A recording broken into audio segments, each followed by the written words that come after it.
Allenstown, NH, a decades-long shadow hanging over the quiet woods of Bear Brook State Park in Allenstown, New Hampshire, has finally lifted for one more soul. On September 8, 2025, after nearly a quarter-century since her remains were discovered and more than 40 years since she was tragically taken, the final unidentified victim in the notorious Allenstown homicide case, often referred to as the Bear Brook murders, has been given her name, Rhea Rasmussen. This monumental announcement marks a pivotal moment, providing a profound sense of closure to a case that has haunted law enforcement and the public alike for generations. Previously known only as the middle child due to her age relative to the other victims found in the grisly barrels, Rhea Rasmussen's identification comes as a direct result of relentless dedication and the cutting-edge advancements in forensic science. Born in 1976 in Orange County, California, Rhea's life was tragically cut short, her identity lost to time until now. She was the biological daughter of Terry Peter Rasmussen, the confessed perpetrator of these heinous murders, who himself died in prison in 2010. Her mother, Pepper Reed, has not been seen since the late 1970s, a disappearance that continues to be an active part of this complex investigation. The breakthrough came to fruition through a collaborative effort spearheaded in 2024 by the New Hampshire State Police Cold Case Unit and the pioneering work of the DNA Doe Project. Utilizing advanced genetic genealogy, investigators embarked on an intricate journey of DNA analysis and genealogical research. This painstaking process involved analyzing trace DNA samples, constructing extensive family trees, and connecting distant relatives to narrow down the possibilities until Rhea Rasmussen's identity could be definitively established. The revelation brings not just a name, but a piece of history back to a young life that was almost entirely erased. Attorney General John Formella of New Hampshire lauded the enduring commitment of all involved in a press release following the announcement. This case has weighed on New Hampshire and the nation for decades. With Rhea Rasmussen's identification, all four victims now have their names back, Formella stated, his words carrying the weight of decades of unresolved grief and tireless pursuit of justice. This development is the result of extraordinary perseverance by law enforcement, forensic experts, and our cold case unit. Our commitment to uncovering the truth, no matter how long it takes, remains unwavering. We continue to seek answers about the disappearance of Pepper Reed. His statement underscores the twin triumphs of identifying the victims and the persistent shadow cast by Pepper Reed's unknown fate. The story of the Bear Brook murders is one of chilling discovery, prolonged mystery, and the eventual triumph of science and dedication. It began in the depths of Bear Brook State Park, a sprawling natural area known for its serene trails and dense woodlands, which became the unwitting repository for unspeakable acts. In 1985, the first horrific discovery was made: a 55-gallon barrel containing the remains of an adult woman and a young girl.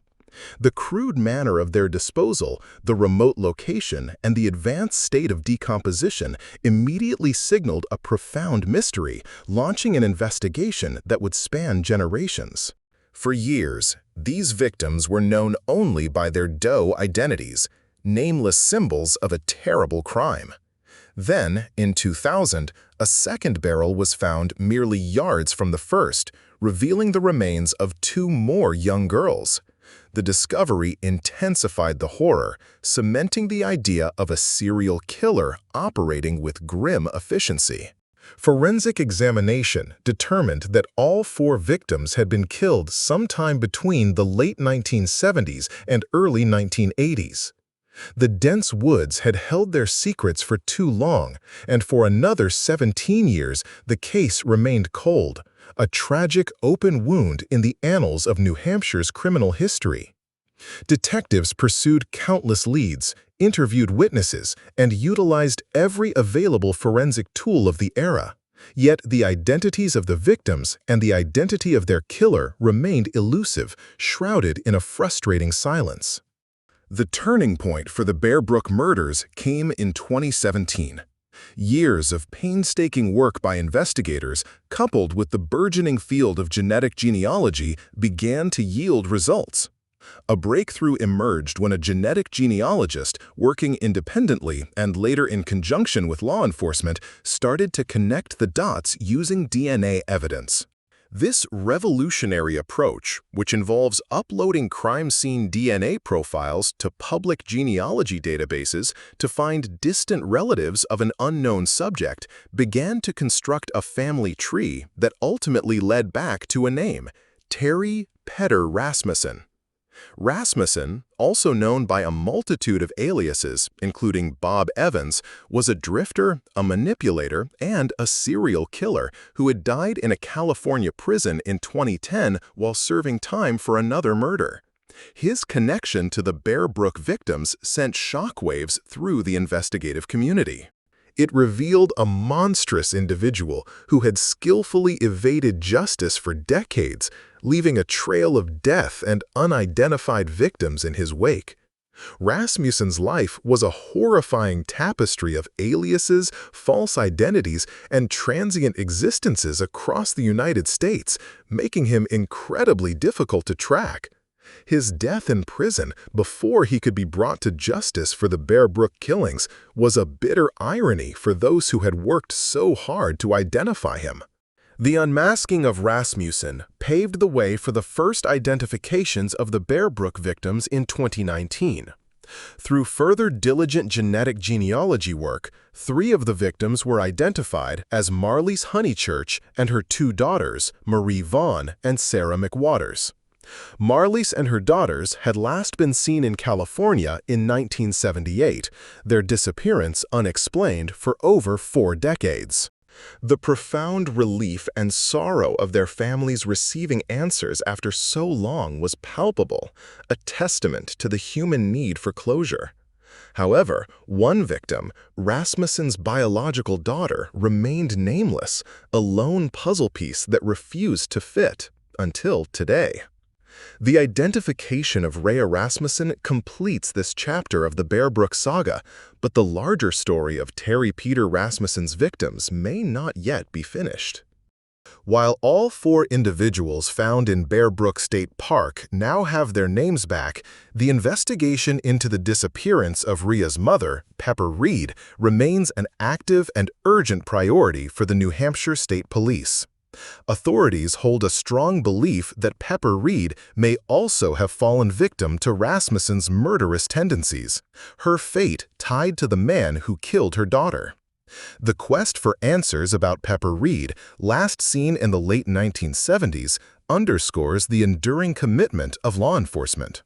They are appealing to the public for any information, no matter how seemingly insignificant, regarding her whereabouts and ultimate fate. Furthermore, investigators are keenly interested in Terry Rasmussen's movements between 1974 and 1985, a crucial period during which he moved extensively across the country. Specific areas of interest include New Hampshire, California, Arizona, Texas, Oregon, and Virginia. Any person who may have encountered Rasmussen, known him by any of his aliases, or witnessed anything unusual during those years is urged to come forward.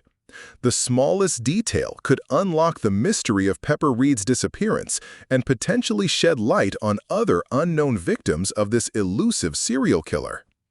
The identification of Rhea Rasmussen is more than just a name. It is a profound act of restorative justice.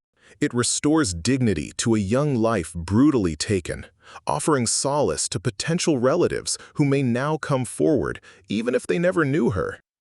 It represents the unwavering spirit of law enforcement and forensic scientists who refuse to let these cases fade into obscurity. And as the sun rises over Bear Brook State Park today, casting long shadows through the trees, it illuminates not only the past tragedy, but also the persistent hope for full justice and truth in the enduring search for Pepper Reed.